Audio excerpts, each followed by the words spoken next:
Does the Home Secretary agree that if a migrant, legal or illegal, can't speak English, claims benefits, lives in social housing, refuses to work, rejects integration, commits crime, is a drain on our society, or even actively hates Britain and wishes to do us harm, that they should be removed from our country regardless of how many millions of deportations that will inevitably result in?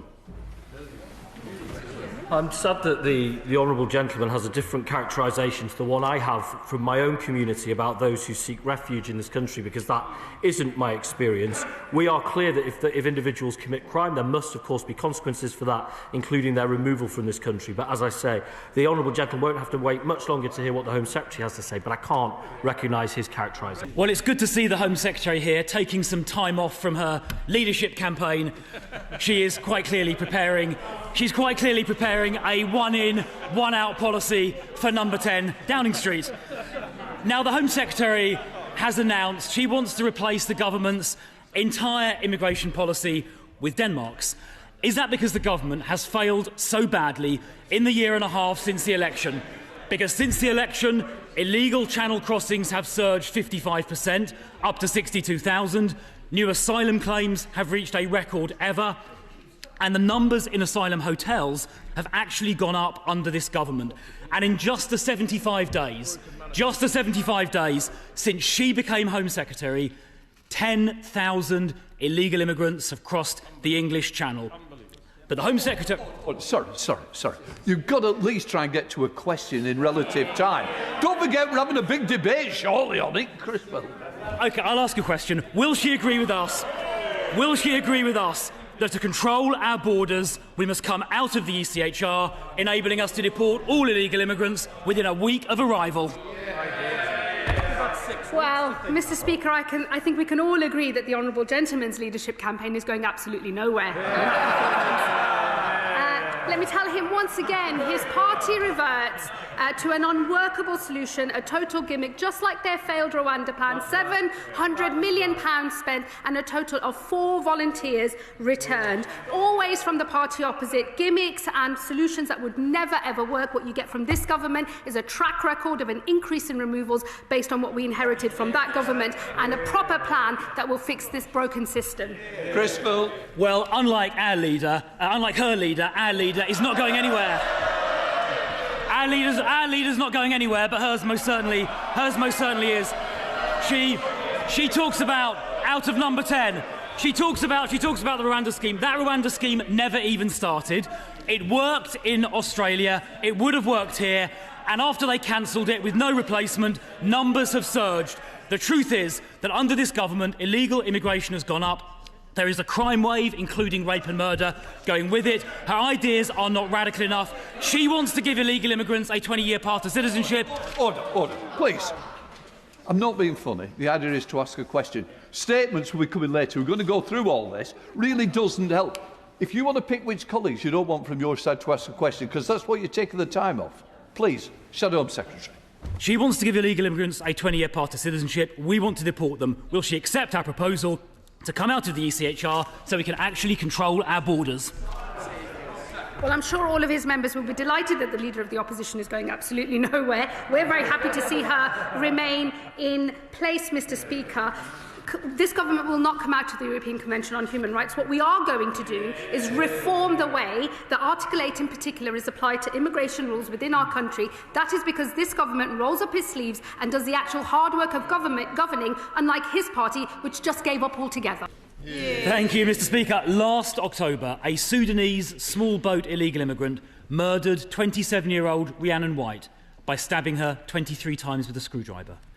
In September, an illegal immigrant from Egypt was jailed for brutally raping a young woman in Hyde Park. And just last week, an Iranian and 2 Egyptian small boat illegal immigrants were committed for trial for the rape of a 33-year-old woman on Brighton Beach. How many more murders and rapes must there be before the Home Secretary agrees to the immediate deportation of all illegal immigrants within a week of arrival?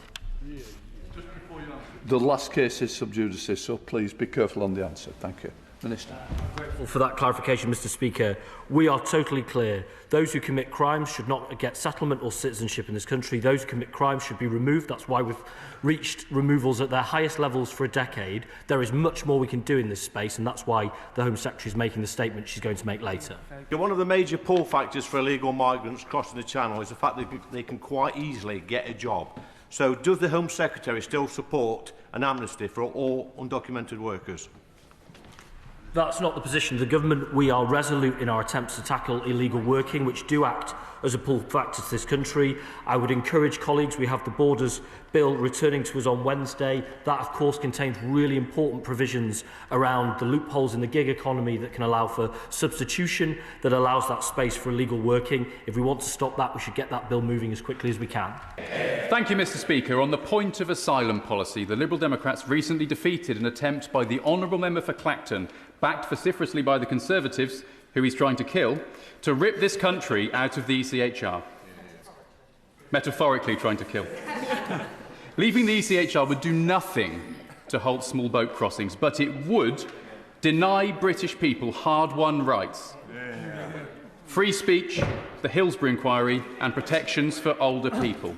The government has announced it's reviewing certain articles of the ECHR. The Home Secretary has just referenced it. Can she give us a cast-iron guarantee that when she's working on these changes, she will do so in partnership with other signatories to the Convention, and she will not follow the Conservatives and Reform in seeking to isolate this country on the international stage? Yeah.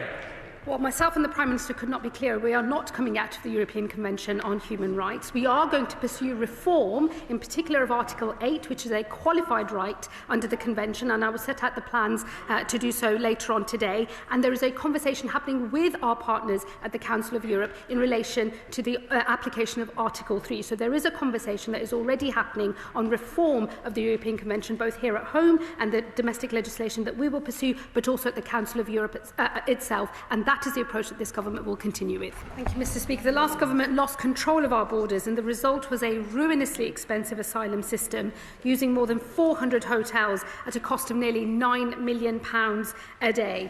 We have acted to cut those costs, and now fewer than 200 hotels are in use. Our historic agreement with France is seeing small boat departures prevented, arrivals detained, and those with no right to be in the UK returned. And as the House knows, I will very shortly be making a longer statement setting out the additional steps to go further and faster in our asylum, in the reform of our asylum system. James Murdoch. Thank you, Mr. Speaker. Mr. Speaker, according to a recent National Audit Office report, £15.3 billion will be spent over the next 10 years on asylum accommodation alone. That money will be spent on people, in some instances, who will commit violent and sexual crimes against the British popular people that will make our skin crawl. What do we say to our residents and our voters and our taxpayers who feel like we're spending money on people who want nothing for us but harm? I would say to the honourable gentleman he should wait for the statement later on today, because the assumptions made by the National Audit Office in their projections are based on the current policy environment, and the current policy environment is about to very significantly change.